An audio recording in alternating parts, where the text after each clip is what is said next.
rukun salat ya. Taib jamaah rahimakumullah, dalam rukun-rukun salat di sini ya, maknanya adalah aqwal wa af'al tatarakabu minha haqiqatas shalah wa mahiyatuha.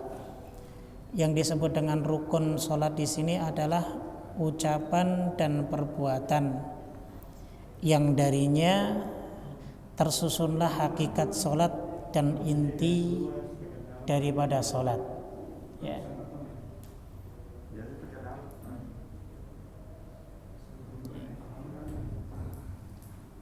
Jadi dari ucapan dan perbuatan inilah tersusun hakikat salat yang sebenarnya serta inti daripada salat ya.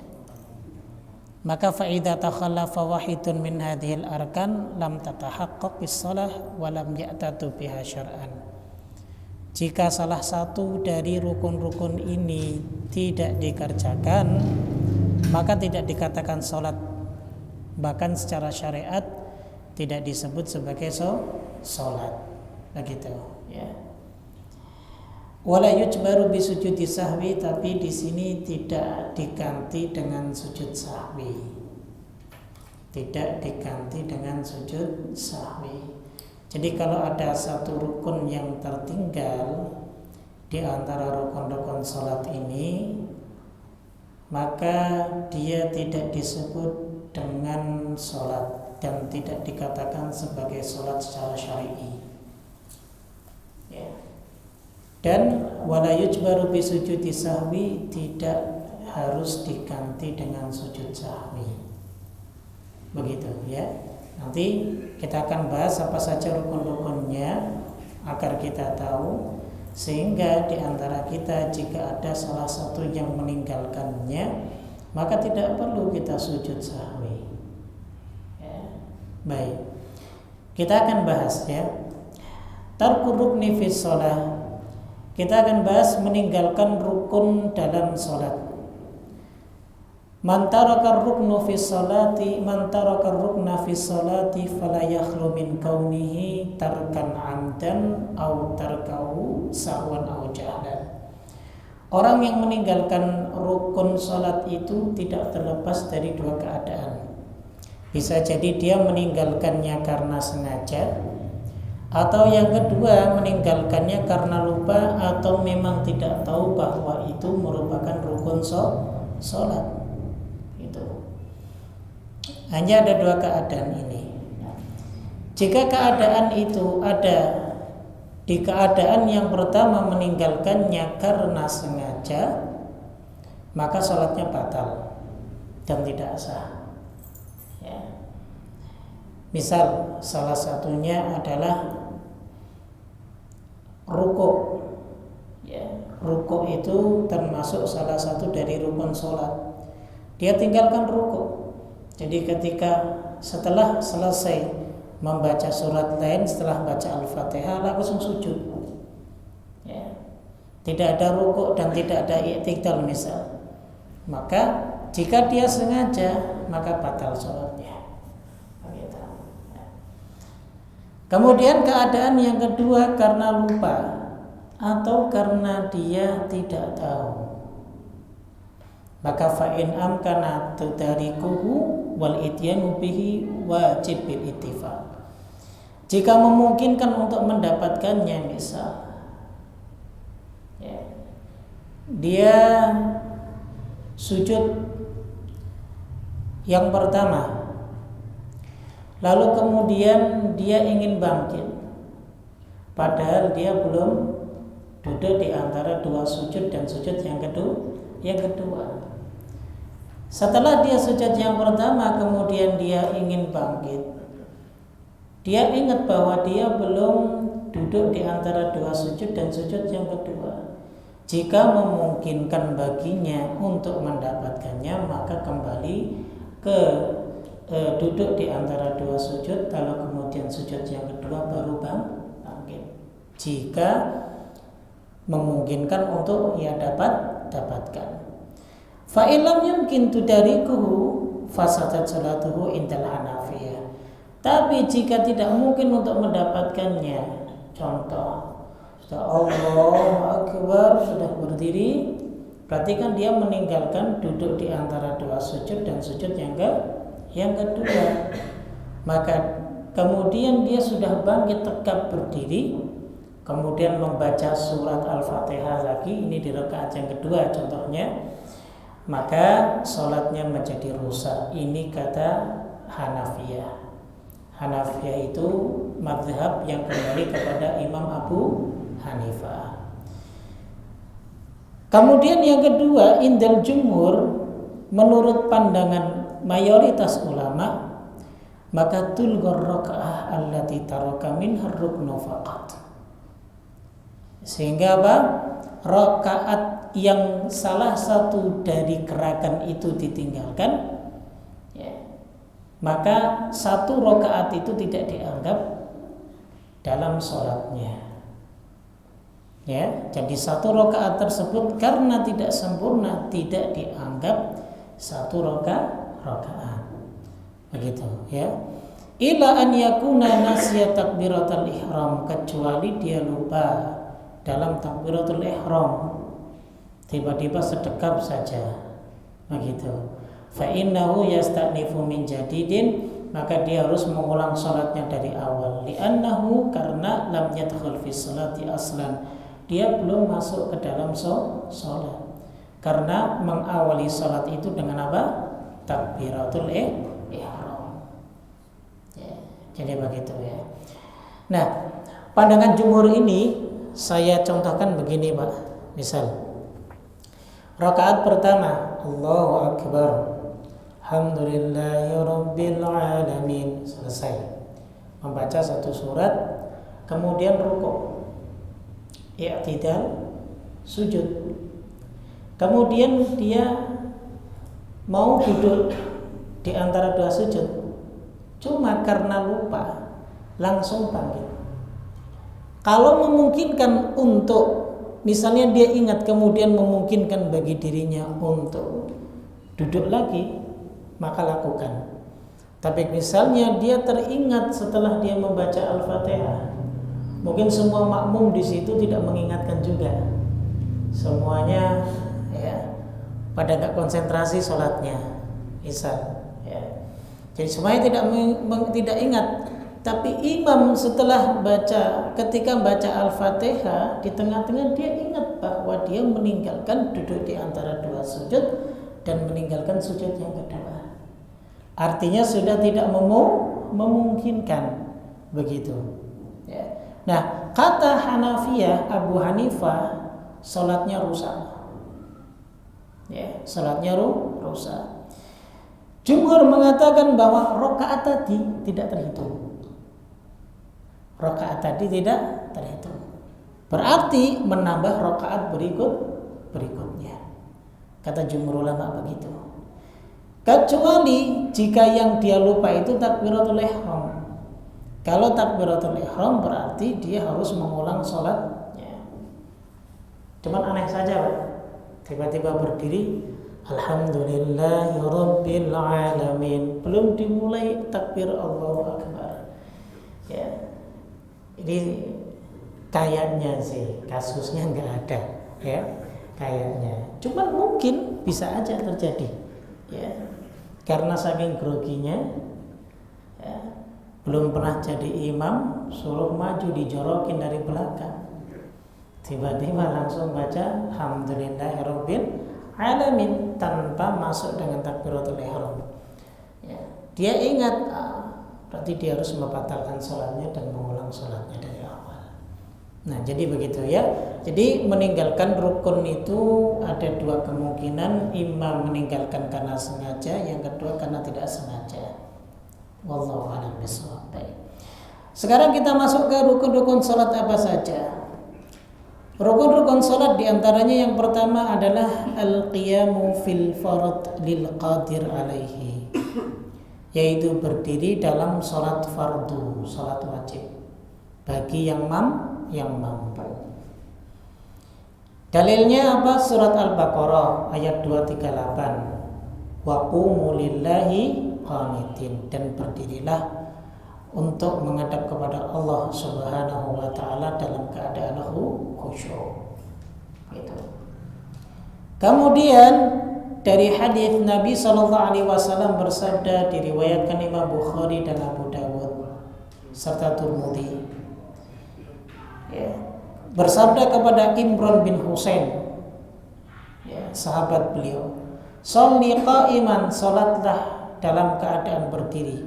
Fa in lam tastati fa qa'idan." Kalau kamu tidak bisa berdiri maka kamu duduk. Fa in lam tastati fa ala jambin. Kalau kamu tidak bisa duduk juga maka salatlah dalam keadaan berbaring. Ya. Jadi pertama Nabi memerintahkan untuk berdiri terlebih dahulu, baru kalau memang ada rukhsah ataupun ada udzur yang dia tidak bisa untuk berdiri, maka diperbolehkan duduk atau selanjutnya kalau tidak boleh duduk dia boleh berbaring begitu. Itu dalil dari sunnah, ya, dari hadits Nabi Shallallahu Alaihi Wasallam. Kemudian adapun kesepakatan ulama disebutkan bahwa waqad ajma'al ulama'u ala anna al-qiyama ruknun fi salatil fardhi liman qudira ala dhalik. Jadi ulama sepakat bahwa berdirinya seseorang dalam salat ini merupakan rukun dalam salat wajib bagi yang mampu untuk melaksanakannya. Wa ajma'u ala anna al-maridha yasqutu anhu al-qiyam idza lam yastati'hu. Dan mereka juga sepakat bahwa orang yang sakit maka rukun berdirinya dalam sholat itu batal. Kenapa? Karena dia tidak punya kemampuan untuk berdiri. Maka fayusolli jalisan, dia sholat dalam keadaan duduk. Wa kadzalika yasqutul qiyam aman yumkinuhu lakin yashuqu alaihi masyaqqatan syadidatan aw yukhsha bihi ziyadatan maradi aw tabatu ubur'ihi. Atau batallah kewajiban bagi dirinya untuk berdiri jika seandainya dia ragu kalau berdiri maka akan memberatkan bagi dirinya, atau dikhawatirkan karena dia punya penyakit dengan berdirinya dia ketika sholat akan menambah sakitnya atau akan memperlambat penyembuhannya, sehingga dia diperbolehkan untuk dengan cara apapun. Misal kalau berdiri dia penyakitnya nambah, atau memperlambat penyembuhannya. Kalau ada orang misal contohnya sakit rematik, Masjid Baitur Rahmah ini AC-nya kanan kiri ada. Namanya orang rematik, semakin dingin semakin gigit. Kakinya sakitnya luar biasa, maka saat itu bolehlah dia untuk duduk karena berdiri dia tidak kuat atau tidak mampu. Begitu ya. Nah, ini pernah terjadi pada Nabi Sallallahu Alaihi Wasallam saat Anas bin Malik radhiyallahu anhu menuturkan Nabi itu pernah jatuh dari kudanya, lalu kemudian sebelah kanannya itu terkoyak kakinya sakit gitu. Sehingga kata Anas bin Malik, kami bersama sahabat yang lainnya datang menjenguk beliau. Saat itu waktu sholat tiba, fasalla bina qa'idan, Nabi sholat bersama kami dalam keadaan duduk, fasallaina wara'ahu qu'udan, dan kami pun sholat di belakang beliau dalam keadaan duduk. Begitu. Karena beliau sakit sehingga beliau tidak bisa berdiri, makanya beliau menjadi imam dalam keadaan duduk dan makmum pun harus mengikuti imam. Misal di sini ada imam yang dimana mungkin ketika imam ini berdiri lalu ada sebab yang menjadikan dia harus duduk, maka makmum semuanya harus ikut duduk. tidak boleh berdiri. Ya, keadaan makmum harus mengikuti keadaan imam. Ini yang dipraktekkan oleh para sahabat radhiyallahu taala anhu saat mereka menjadi makmumnya Nabi sallallahu alaihi wasallam. Begitu. Nah, ini yang pertama ya, rukun salat yang pertama adalah berdiri. Baik. Ada beberapa faedah yang akan kita ambil dari pembahasan rukun yang pertama ini. Pertama, tajuzu salatun nafilati ala rahilati fi safari mutlaqan. Boleh salat sunnah di atas kendaraan dalam safar. Ini secara mutlak. Sawa'an kana safar tawilan am qasiran. Sama saja meskipun safarnya ini lama ataupun safarnya dalam keadaan dekat. Wala tajuzu fil hadari wa qad taqaddama hadha fi syarti istiqbalil qiblah. Dan tidak boleh bagi orang yang tidak safar itu untuk salat di atas kendaraan, maka itu tidak dibolehkan. Dan ini pembahasan sudah kita bahas pada bahasan syarat sahnya salatnya. Kemudian yang kedua adalah tajuzu salatun nafilati jalisan. Boleh salat sunnah dalam keadaan duduk, walau min ghairi udhrin, meskipun tidak ada udhur atau alasan. Lakin thawabal qa'im akbar. Tapi ingat, pahalanya orang yang salat dalam keadaan berdiri itu lebih besar. Fasalatul qa'id ajruha ala nisfi min salatil qa'im. Salatnya orang yang duduk itu pahalanya setengah dari pahala salatnya orang dalam keadaan berdiri. Kalau tidak ada udzur ya, tapi salat sunnah bukan salat wajib. Misal salat tarawih kono panjang mungkin imamnya, boleh duduk, boleh. Ya, diperbolehkan untuk duduk. Ini pandangan umumnya para ulama, ya. Baik, sebagaimana hadis dari Imran bin Husain, ia pernah bertanya kepada Nabi sallallahu alaihi wasallam tentang salatnya seseorang dalam keadaan duduk. Maka Nabi mengatakan, in shalla qa'iman fahuwa afdal. Kalau dia salat berdiri maka lebih utama. Tapi wa man shalla qa'idan falahu nisfu ajril qa'im. Barang siapa yang salat dalam keadaan duduk, maka baginya pahala setengah dari pahala orang yang salat dalam keadaan berdiri. Wa man shalla na'iman falahu nisfu ajril qa'id. Barang siapa yang salat dalam keadaan berbaring, maka baginya setengah pahala dari pahala orang yang sholat dalam keadaan duduk. Jadi seperempatnya dari sholat yang berdiri. Ya, jadi begitu. Ini hadis diriwayatkan oleh Imam Bukhari. Taib. Di sini ada seorang ulama yang bernama Imam Al-Khattabi rahimahullahu taala. Beliau mengatakan, al-muradu bihi, maksudnya adalah dari hadis ini, al-maridu al-muftarid alladhi yumkinuhu an yatahamal fayaqumu ma'a masyaqqah faja'ala ajrul qa'id ala nisfi min ajril qa'im. Contoh orang yang sakit, yang dia punya kewajiban tetap untuk sholat, yang dimana yumkinuhu an yatahamal, memungkinkan baginya untuk berusaha untuk berdiri, akan tetapi sangat berat sekali, ya. Meskipun berdiri tapi dia berat, tapi dia berusaha. Maka faja'ala ajrul qa'id ala nisfi min ajril qa'im. Maka pahalanya orang yang duduk itu separuh dari pahalanya orang yang berdiri. Ya. Targhiban lahu fil qiyami ma'a jawazi qu'udihi. Begitu. Ini kata Imam Al-Khattabi. Begitu.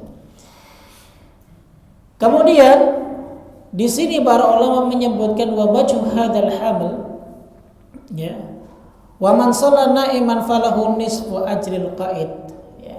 Ucapan Nabi, barang siapa yang salat dalam keadaan berbaring itu pahalanya setengah dari pahala orang yang duduk. Artinya wala tajuzu salatu lil mutaji' min ghairi udhrin. Ya, maka artinya di sini tidak boleh orang yang tidak punya udhur ataupun alasan itu sholat dalam keadaan berbaring. Ini kata jumhur. Walau fi nafilatin, meskipun dalam sholat sunnah. Kenapa? Karena li'annahu la yu'raf anna ahadan qattun shalla fil islami ala janbihi wa wasahih. Karena nggak ada riwayat satupun orang yang sholat dalam keadaan berbaring tapi dia dalam keadaan sehat. Kalau duduk ya masih diperbolehkan. Tapi kalau berbaring maka ini tidak ada satu riwayat pun yang memperbolehkannya. Begitu ya. Baik ya. Itu yang dijelaskan oleh beberapa ulama terkait dengan hadis tadi. Begitu. Kemudian ada beberapa faedah di sini, 2 faedah tentang masalah ini adalah tentang pahalanya orang yang sholat dalam keadaan duduk. Ya. Kalau tadi dikatakan dalam hadis tersebut bahwa pahalanya separuh dari orang sholat yang dalam keadaan berdiri. Lah bagaimana dengan hadis yang diriwayatkan oleh Imam Bukhari? Ada satu riwayat Nabi SAW itu pernah bersabda begini, man marido aw safara kutiba lahu makana ya'malu sayhan muqiman. Barang siapa yang dalam keadaan sakit atau dalam keadaan bersafar, maka dicatat baginya apa yang dia sering kerjakan dalam keadaan sehat dan dalam keadaan mukim. Ada hadis seperti itu. Artinya dalam hadis ini berbenturan dengan hadis yang tadi. Pahala sholat yang duduk itu separuh dari pahala orang sholat yang berdiri. Baik. Sebenarnya tidak kontradiktif. Kenapa? Karena yang dijelaskan sebelumnya itu adalah bagi mereka yang tidak punya udzur. Ya. Dalam sholat sunnahnya mereka duduk tidak ada udzur ataupun alasan. Diperbolehkannya duduk. Ya. Akan tetapi ya, bagi yang punya alasan sehingga menjadikan sholatnya itu duduk, maka pahalanya tetap seperti pahalanya orang yang dalam keadaan berdiri. Dengan adanya hadis ini ya, sehingga tidak mengurangi pahala orang yang sholat dalam keadaan duduk meskipun duduk, karena ada alasan, yaitu sakit begitu, ataupun mungkin karena ada alasan dia dalam keadaan bersafar ya. Makanya rutinkan jamaah ya. Kalau kita sering merutinkan amalan-amalan sunnah seperti misal puasa, qiyamul lail, sholat duha, qobliyah dan ba'diyah, kemudian sholat-sholat yang lainnya, sedekah dan yang lain sebagainya, sedekah yang sunnah, maka suatu saat meskipun kita tidak bisa mengamalkannya sebab adanya udzur ataupun alasan yang syar'i, maka tetap kita ini ditulis sebagai orang yang telah melaksanakannya ya. Sering melaksanakan qiyamul lail, tiba-tiba karena safar nggak bisa mengerjakan qiyamul lail, tetap dicatat meskipun kita nggak ngerjakan. Sering melaksanakan puasa sunnah, sehari puasa sehari tidak, karena suatu waktu dia ada udzur atau alasan meninggalkan puasa sunnah tersebut, tetap dicatat pahalanya seperti orang yang berpuasa. Kenapa? Karena dia sedang dalam keadaan udzur ketika meninggalkan kebiasaannya tersebut. Begitu ya, sesuai dengan hadis ini. Jadi pahalanya tidak terkurangi jika dia ada udzur ataupun alasan. Kemudian yang kedua, faedah yang kedua adalah bahwa ya, min khasaisin nabi annahu la yanqusu thawabahu in shalla nafilah min ghairi udhrin qaidan. Ini kekhususan Nabi, bahwa pahala itu tidak terkurangi meskipun beliau mengerjakan sholat sunnahnya dalam keadaan duduk tanpa ada udhur. Khusus untuk Nabi Shallallahu Alaihi Wasallam, bukan untuk kita. Begitu. Jadi yang untuk kita ini adalah bahwa kalau kita mengerjakan, kesimpulannya begini, kalau kita mengerjakan sholat sunnah dengan duduk, maka pahalanya setengah dari sholat yang dalam keadaan berdiri. Nah, kalau sholat wajib dalam keadaan duduk itu tidak diperbolehkan kecuali kalau ada alasan. Nah, jika ada alasan yang syar'i, mungkin sakit kemudian tidak memungkinkan bagi dirinya berdiri, sehingga dia sholatnya dalam keadaan duduk, maka pahalanya tidak terkurangi. Kembali kepada hadis riwayat Imam Bukhari, man maridha aw safara kutiba lahu ma kana ya'malu sahihan muqiman. Siapa saja yang sakit atau sedang bersafar, maka tetap dicatat pahalanya seperti dia mengamalkan dalam keadaan sehat atau dalam tidak keadaan bersafar. Paham? Insyaallah. Apa masih bingung? Paham, Pak? Paham insyaallah ya. Paham ya. Jadi ya, intinya ya, kesimpulan tadi saya katakan bahwa hadis yang terkait dengan pahalanya setengah dari berdiri itu untuk sholat nafilah, untuk sholat sunnah. Jika tidak ada alasan, seperti yang saya contohkan tadi, misal karena sholat sunnah nih, qiyamul lail misal, qiyamul lail lalu kemudian kita mau sholat sambil duduk lah, boleh nggak? Boleh. Sholat sunnah ya. Tapi pahalanya setengah ya, dibanding kita sholat dalam keadaan berdiri. Ini sholat sunnah ya. Baik. Kemudian jika sholat wajib, sholat zuhur kah, asar, maghrib, isya, boleh nggak kita sholat dalam keadaan duduk? Tidak boleh ya, tidak boleh. Nah, kecuali ada udzur, alasan. Contoh sakit atau sedang di perjalanan di atas kendaraan misal. Nah, dalam keadaan sakit maka kita boleh duduk. Nah, keadaan kita duduk ini ya, tidak mengurangi pahala kita seperti ketika kita sholat sunnah yang tidak ada alasan, boleh duduk. Ini boleh duduk sholat wajibnya karena ada alasan dan tidak mengurangi pahala. Ya. Hadisnya tadi riwayat Imam Bukhari, begitu. Nah, itu yang dimaksud ya, itu yang dimaksud.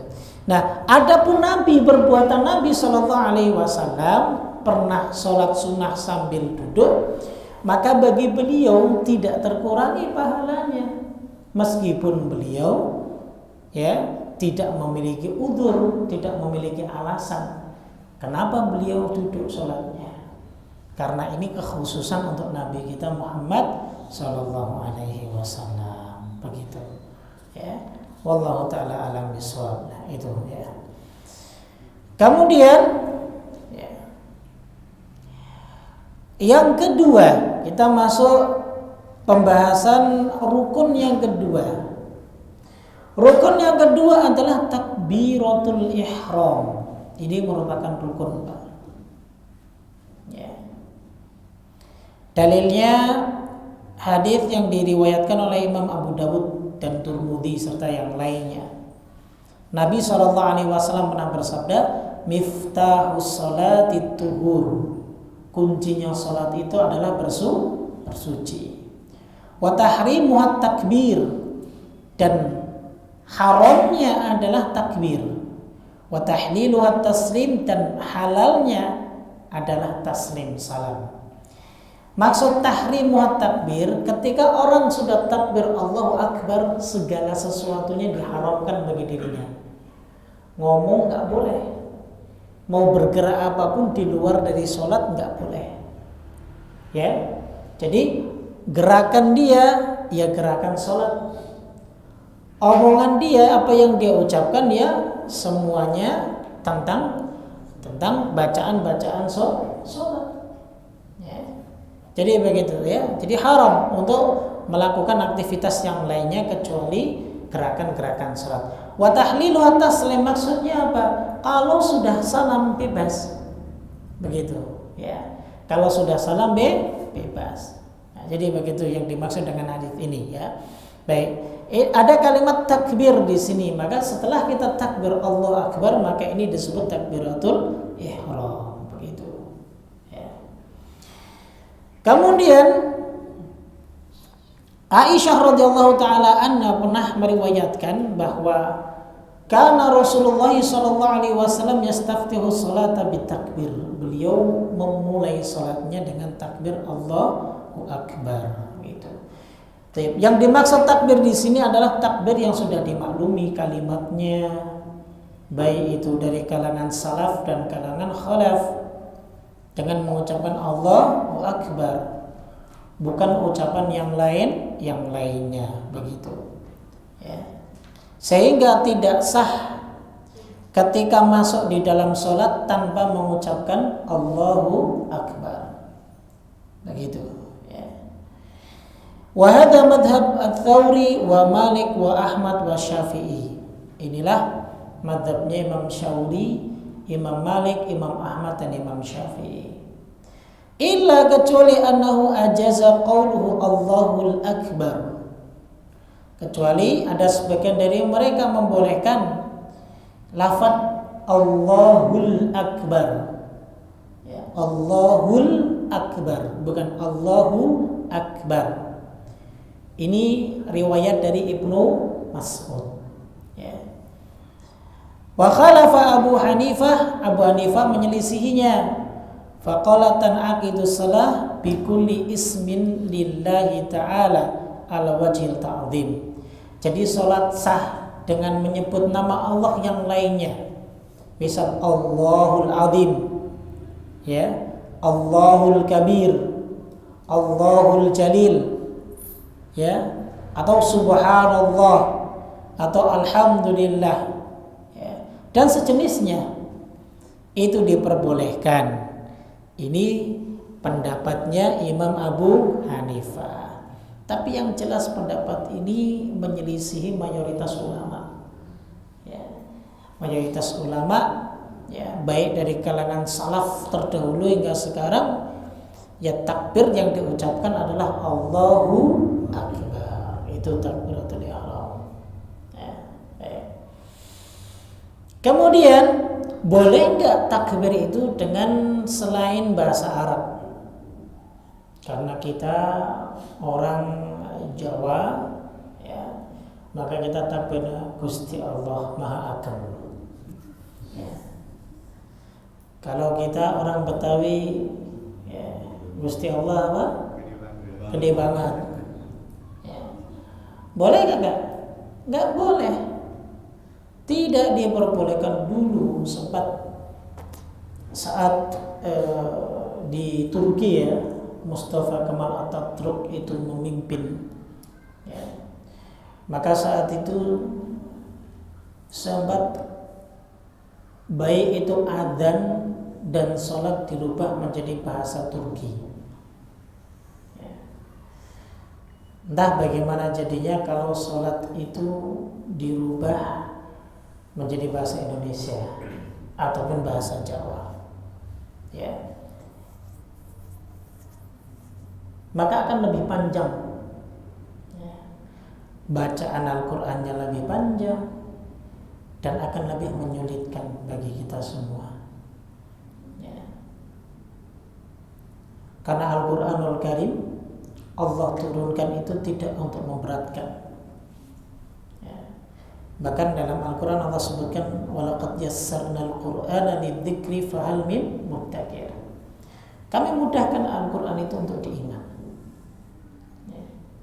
Artinya, ya, sebenarnya bahasa yang paling mudah adalah bahasa Arab untuk mempersatukan, ya, dalam ibadah tentunya kepada Allah sebagaimana yang dicontohkan oleh Rasulullah SAW. Sebagaimana beliau bersabda, "Shallu kama ra'aitumuni usalli." Salatlah kalian sebagai kalian melihat aku salat. Begitu. Jadi tidak boleh dengan menggunakan bahasa selain bahasa Arab. Itu rukun yang kedua. Kemudian rukun yang ketiga jamaah adalah qiraatul Fatihati fi kulli rakaatin. Membaca Al-Fatihah pada setiap rakaat. Ya. Baik. Di sini ada dua pendapat sebenarnya tentang Al-Fatihah. Apakah dia dibaca setiap rakaat atau tidak? Saya poinkan yang pertama, bagi yang sholat sendirian maka dia wajib pada setiap rakaat. Ya, bagi yang sholat sendirian maka dia wajib pada setiap rakaat untuk dibaca. Ini pendapat mayoritas ulama, tidak ada yang menyelisihinya.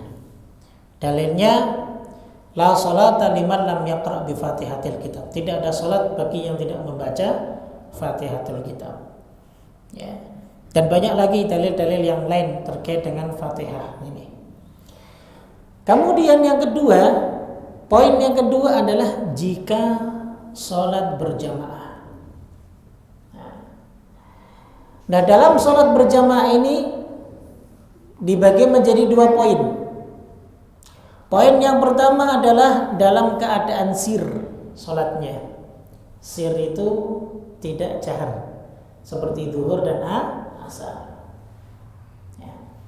Nah, kalau dalam keadaan sir, sepakat baik imam dan makmum semuanya membaca Al-Fatihah dalam setiap rakaat. Ya. Jadi ini tidak ada perselisihan ulama kecuali Abu Hanifah. Abu Hanifah itu tidak menjadikan Al-Fatihah itu sebagai rukun sholat. Kenapa? Karena hadis tentang musi'us shalah, hadis tentang orang yang sholatnya rusak, Nabi itu menyebutkan dalilnya idza qumta ila sholati fakabbir tsumma qra' ma tayassara minal Qur'an. Jika kamu hendak sholat, Nabi ngajari orang nih yang sholatnya salah, maka takbir. Tsumma qra' ma tayassara minal Qur'an. Kemudian baca yang paling mudah bagimu dari Al-Qur'an. Nah, Imam Abu Hanifah menjadikan hadis ini sebagai dasar bahwa tidak harus Al-Fatihah. Ya kan? Surat-surat yang lain yang paling mudah, misal Qul, Yasin atau lain sebagainya. Tapi yang jelas Abu Hanifah ini menyelisih mayoritas ulama. Kita teruskan tadi yang sholat keadaan sir, zuhur sama asar. Berarti semua kita imam ataupun makmum wajib untuk membaca Al-Fatihah. Kemudian yang kedua, jika dalam sholat jahar. Dalam sholat jahar para ulama berbeda pendapat. Pendapat yang pertama adalah jika imam mengeraskan bacaannya di rakaat pertama dan kedua tentunya, maka makmum tidak perlu membaca. Ya. Dalilnya apa? Dalilnya pertama tentang kasus di mana suatu saat, suatu waktu Nabi SAW sedang sholat bersama para sahabat. Lalu kemudian ada satu sahabat yang membaca juga menirukan Nabi SAW. Setelah selesai sholat, Nabi SAW bertanya, tadi siapa yang mengikuti saya dalam membaca? Maka kata Nabi SAW bahwa kalau saya sedang membaca, kalian hendaknya untuk mendengarkan saja. Itu dalil yang pertama. Kemudian dalil yang kedua, firman Allah Ta'ala, wa idza quri'al Qur'an fastami'u lahu wa ansitu la'allakum turhamun. Jika sedang dibaca Al-Quran maka dengarkan. Ya, dengarkan, kemudian perhatikan agar supaya kalian diberi rahmat. Jadi dengan dalil ini sebagian para ulama itu ya, berpendapat Al-Fatihah tidak perlu dibaca selama imam menjaharkan Al-Fatihahnya. Ya. Jadi dalam rakaat pertama dan rakaat kedua. Akan tetapi di sini ada hadis yang jelas menyebutkan la sholata liman lam yaqra bi Fatihatil Kitab. Gak ada salat bagi yang tidak membaca Fatihatul Kitab. Artinya, ya, di sini ingin menyebutkan bahwa baik imam maupun makmum pokoknya kalau salat semuanya harus membaca Al-Fatihah. Begitu. Ya. Ini pandangan yang kedua. Makanya kata Imam An-Nawawi rahimahullah taala dalam kitab Majmu' Syarhul Muhadzab mengatakan bahwa Al-Fatihah itu wajib untuk dibaca baik imam maupun makmum. Begitu. Itu pandangan yang kedua, ya. Baik. Kemudian bagi yang berpandangan ini, kapan Al-Fatihah dibaca? Ya. Kapan Al-Fatihah itu dibaca? Ada tiga tempat. Pertama, dia dibaca ketika imam ada saktah setiap ada saktah setiap ayat yang dia baca. Misal Alhamdulillahi Rabbil Alamin, kita ikuti. Ar-Rahmanir Rahim, kita ikuti. Maliki Yaumiddin, kita ikuti. Iyyaka na'budu wa iyyaka nasta'in, kita ikuti. Itu pertama, ya. Baik. Itu jika memungkinkan. Tapi kalau misalnya imam bacanya cepat, Alhamdulillahi Rabbil Alamin, Ar-Rahmanir Rahim, Maliki Yaumiddin, Iyyaka na'budu wa iyyaka nasta'in. Cepat, nggak ada saktahnya. Maka ada di tempat yang kedua setelah makmum menjajah amin.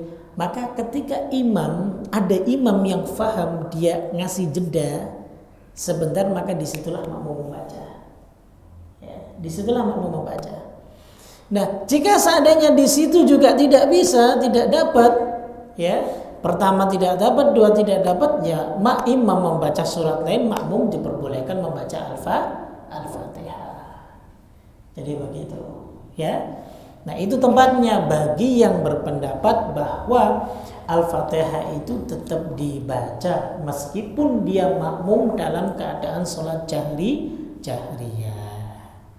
Wallahu ta'ala alam bishawab. Silakan bagi yang mau baca-baca, bagi yang tidak mau baca ya silakan, nggak usah baca. Semua masing-masing ada dalilnya. Begitu, ya. Baik, kemudian yang menjadi masalah sedikit lagi Pak ya.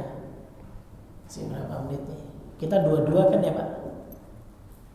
Azan ya? Isya dua-dua kayaknya. Oh masih 16. Ya. Baik, masih punya 6 menit. Masih bisa lah untuk ini. Kemudian Al-Fatihah, oke, selesai. Sekarang Bismillah. Bacaan Bismillah ini yang sering akhirnya orang mengejudge itu beda dengan kita, begitu. Bedanya di mana gitu? Pernah suatu waktu ini sebagai ini saja, sebagai apa? Pengalaman saja. Pernah suatu waktu saya khotib di satu tempat. Yang sebenarnya di tempat itu yang saya tahu, karena saya khutbah di situ hanya setahun 2 kali. Kalau dulu agak sering, sekarang agak 2 kali karena pergantian DKM biasa. Ya, terus sudah berganti DKM ya masing-masing ada kepentingan, ya sudah selesai. Kita dikasih 2 kali. Kalau dulu tidak ada yang protes kalau Bismillahnya tidak dijaharkan. Kemudian suatu waktu di akhir-akhir kita khutbah Bismillah gak dijaharkan. sholatnya. Lalu kemudian setelah selesai sholat didatangi seseorang, ditanya, tadi nggak baca bismillah ya? Sudah nggak afwan, sudah nggak apa, langsung ngechat, tadi nggak baca bismillah ya? Coba dong jelasin, biar anak saya ini nggak bingung. Yang bingung anak ente apa entenya yang bingung? Bilang saja, nggak usah malu, biar saya nggak bingung begitu. Kenapa harus anaknya yang dijadikan tumbalnya, alasannya? Ya. Baik, makanya terkadang disinilah yang karena kita tidak paham tentang perbedaan ini sehingga banyak di antara kita yang udah beda di soalnya. Jadi masalah apa? Ya. Jangan selalu mengejat seperti itu. Kalau dalam masalah fikih itu, ya silakan jika masing-masing punya dalil yang kuat untuk mengamalkannya tanpa harus mengejat dan menyalahkan yang lain. Ya, kurang piknik orang seperti ini tuh kurang piknik. Ya, belajarnya kurang jauh. Ya, di situ-situ saja. Jadi masih seperti itu saja. Gitu. Kalau dulu kalau kita anak santri itu bilang madhabnya masih madhab Qurawi. Qurawi itu deso. Nah, ya, istilahnya madhab Qurawi. Ya. Kalau kita anak santri biasa ngomong Qurawi itu deso. Ya. Baik. Terkait dengan basmalah ini adalah karena ada perselisihan ulama tentang apakah bismillah ini termasuk Al-Fatihah. Pertama pembahasannya itu, ataupun ya bukan termasuk, ataupun dia adalah satu ayat tersendiri. Ya. Dia itu bismillah termasuk Al-Fatihah atau hanya satu ayat tersendiri. Atau yang ketiga, dia adalah pembuka di setiap surat. Begitu. Kenapa demikian? Karena disinilah letak perbedaannya. Ada yang mengatakan bahwa bismillah itu termasuk ayat Al-Fatihah. Pandangan yang kedua adalah bahwa bismillah ini adalah dia termasuk di setiap awal surat. Kita harus baca kecuali surat atau At-Taubah. Dan yang ketiga adalah bahwa bismillah ini ya, salah satu ayat dari surat An-Naml. Dari surat An-Naml. Nah, jadilah inilah tiga pandangan para ulama. Ya. Baik. Nah, bagi yang berpandangan bahwa bismillah ini adalah termasuk surat Al-Fatihah, maka bismillah tersebut harus dibaca. Ya. Ini pandangan siapa? Imam Syafi'i. Kemudian pandangannya Imam Ahmad dan Imam Abu Hanifah. Ya, jadi bismillahnya harus dibaca. Kemudian pandangan yang kedua adalah bismillah itu bukan dari Al-Fatihah. Ini pandangannya Imam Malik. Jadi tidak perlu membaca bismillah, langsung alhamdulillahirabbil alamin. Dalilnya apa? Dalilnya satu hadis Nabi SAW, ya, yang ketika meriwayatkan hadis qudsi, Allah Taala berfirman, qasamtu shalah baini wa baina abdi. Aku membagi salat antara aku dengan hambaku. Bahkan di situ Allah mengatakan, idza qala abdi, jika hambaku mengucapkan alhamdulillahirabbil alamin, tidak memulai dengan bismillahirrahmanirrahim, tidak. Allah langsung menyebutkan alhamdulillahirabbil alamin, maka Allah akan mengatakan hamidani rabbi, hamidani abdi, hambaku sedang memujiku. Begitu. Jadi Allah memulainya dengan kata alhamdulillah, bukan bismillah. Maka Imam Malik berpandangan bahwa bismillah itu bukan termasuk surat Al-Fatihah. Cuma di zamannya Utsman bin Affan ketika membukukan Al-Quran, bismillah diletakkan di surat Al-Fatihah. Ya. Ini yang akhirnya menjadi perdebatan perbedaan para ulama. Oke lah, kita ambil bahwa mayoritas ulama berpendapat bahwa bismillah itu termasuk dalam surat Al-Fatihah. Kita anggap begitu, ya. Kita anggap bismillah itu termasuk surat Al-Fatihah. Berarti bismillah harus dibaca. Harus dibaca. Cuma prakteknya, nah ini kita masuk ke prakteknya. Apakah prakteknya itu dibaca sama-sama keras dengan alhamdulillah, atau bismillahnya boleh disirkan? Nah, di sini ulama berbeda pandangan lagi. Madzhabnya Syafi'iyah karena kekeh bahwa bismillah termasuk Al-Fatihah, maka kalau alhamdulillah dibaca keras, maka bismillahnya harus dibaca keras. Kalau Imam Ahmad, ya, meskipun mengatakan bahwa bismillah termasuk Al-Fatihah dan dia juga termasuk di setiap awal surah, maka bismillah itu tidak perlu dibaca dengan keras, tapi tetap dibaca. Yang salah orang gak dengar dia baca bismillah, mengecat langsung bahwa dia gak baca bismillah. Ini yang salah. Padahal dia baca bismillah secara sir. Ini sebagaimana dalilnya kembali penuturan Anas bin Malik. Anas bin Malik itu pembantu Nabi loh. Paling lama dia membantu Nabi SAW. Hingga beliau meninggal tahun 92 Hijriah. Artinya beliau sholat itu banyak di belakang para sahabat yang lainnya. Menuturkan bahwa sholat itu khalfan Nabi. Aku sholat di belakang Nabi.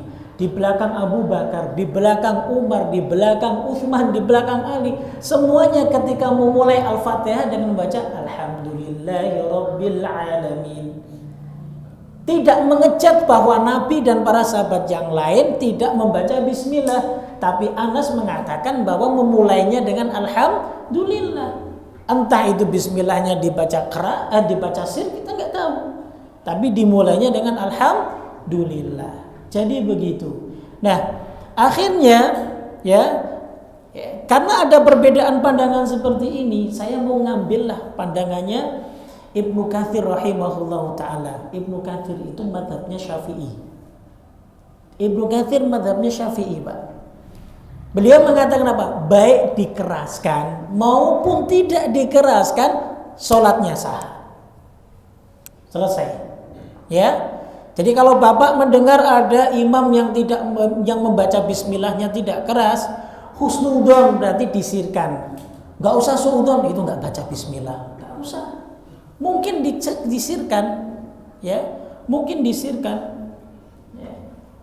Maka itu diperbolehkan, tetap sah. Ini kata Imam Ibnu Katsir rahimahullah taala dalam tafsir beliau, tafsir basmalah. Silakan Bapak buka dalam tafsir Ibnu Katsir, dijelaskan demikian. Nah, ini terkait dengan basmalah, ya. Ya, sehingga bagi makmum ataupun kita yang mungkin mendengarkan itu, ya kita berarti tahu, oh seperti ini. Ya, silakan begitu. Nah, adapun bagi imam, ya bagi kita mungkin yang imam di satu tempat, misal di situ adanya kebiasaannya bismillahnya dijaharkan, maka tidak ada salahnya kok kalau kita jaharkan. Tidak ada salahnya kita jaharkan. Kata Syekhul Islam Ibnu Taimiyah rahimahullahu taala, jika seandainya hanya dalam satu perselisihan itu menjadikan kerancuan. Ya, kerancuan itu menjadikan perdebatan sengit. Ya. Perdebatan sengit itu dalam masalah sikap. Karena kita membawa sesuatu yang asing bagi mereka, yang belum difahami bagi mereka, maka kita pun diperbolehkan untuk mengikuti mereka. Itu diperbolehkan. Artinya yang biasanya kita bismillahnya disirkan, maka kita boleh untuk dikeraskan. Tidak mengapa, Pak. Ya. Hukumnya tidak mengapa. Nah, mungkin bagi kita yang biasa mengeraskan ketika kita berada yang disirkan, kita sirkan enggak mengapa. Yang penting baca bismillah. Jadi begitu. Nah, itulah pembahasan tentang rukun, yaitu membaca surat Al-Fatihah yang ketiga. Insyaallah kita akan teruskan ya pada pertemuan yang akan datang. Wallahu taala a'lam bishawab. Baik, waktu sudah habis ya. Kalau sudah habis mungkin kita akan buka sesi tanya jawab di pertemuan yang akan datang saja, karena sudah selesai ya. Wallahu a'lam bishawab. Subhanakallahumma wa bihamdik asyhadu an la ilaha illa anta astaghfiruka wa atubu ilaik. Assalamualaikum warahmatullahi wabarakatuh.